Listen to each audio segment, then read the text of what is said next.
we've identified some appropriate ways to recognize both Fred and Luther over the long term. And we'd like to start with the recognition of Fred, and John Shepard is going to make that his career. I'm going to start. Yes. Good evening. I'm really pleased to say a few words about Fred, who is a good friend and mentor, and then I think Bill Shaw is going to say a few words, and then Nan has asked to say a few things. I met Fred on my first day at the job at the Sonoran Institute, which happened to be a meeting of the board of directors, and it was, a busy day, meeting a lot of new faces. It was an exciting day, but one of the things that I really remember about that day is I had lunch with Fred. He came, sought me out for lunch, and we sat outside on the terrace at the Arizona Desert Museum where we were having the board meeting, and spent about an hour talking and getting to know each other. And it was a wonderful introduction to Fred.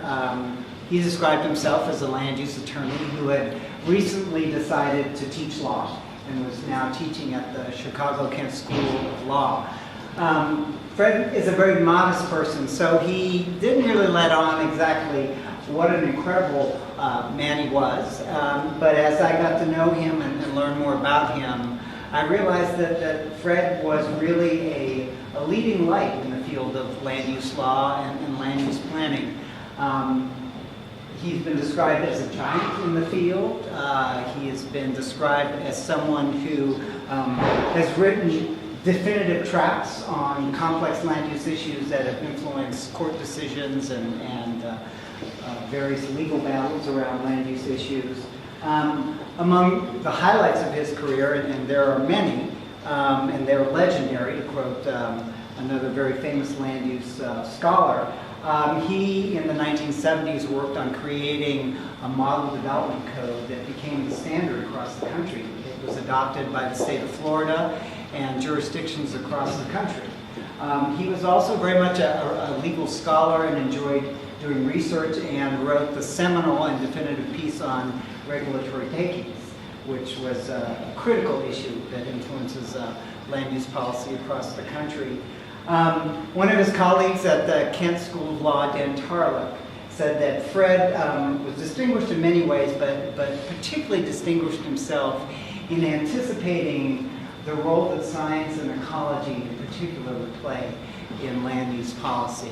And Fred was one of the individuals who worked on the first habitat conservation plans and multi-species conservation plans that are sort of the gold standard for protecting endangered and threatened wildlife, and were the foundation for our own Sonoran Desert Conservation Plan here in Pima County.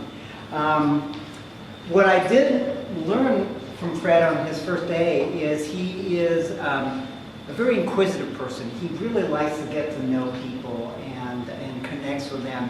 And he was a very accessible person. I mean, as such a reputable scholar, he was incredibly open and generous with his time with staff here as we worked on land use issues. I came to the Sonoran Institute knowing nothing about land use issues, and anything I know, anything I know, I owe to Fred. I mean, I feel like I had this open-ended, independent study program with Fred. He was my faculty advisor.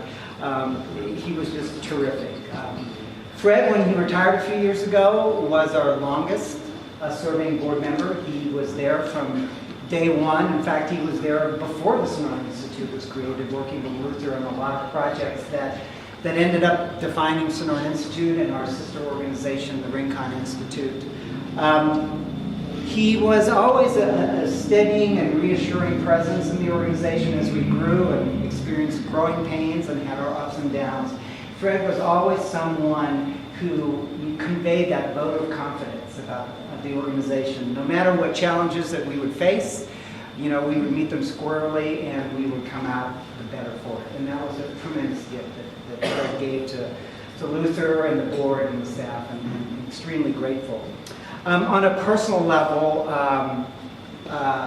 Fred was a lover of music, and when we would have conversations on the phone, I mean, he'd always ask about family, and I'd ask him about his family, and he'd share his recent musical experiences going to the Chicago Symphony. He had season tickets to the Santa Fe Opera. And one day during our call, he mentioned that he had gone to see a concert of Gilberto Gil, who is a Brazilian singer-songwriter.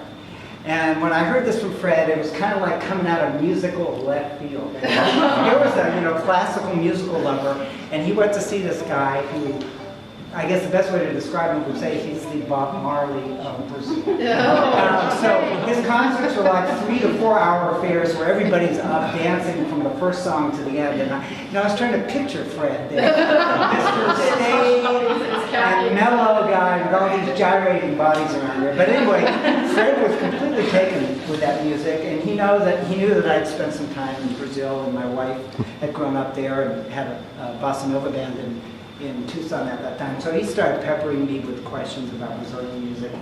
So I said, all right, Fred, I'll start sending you some CDs.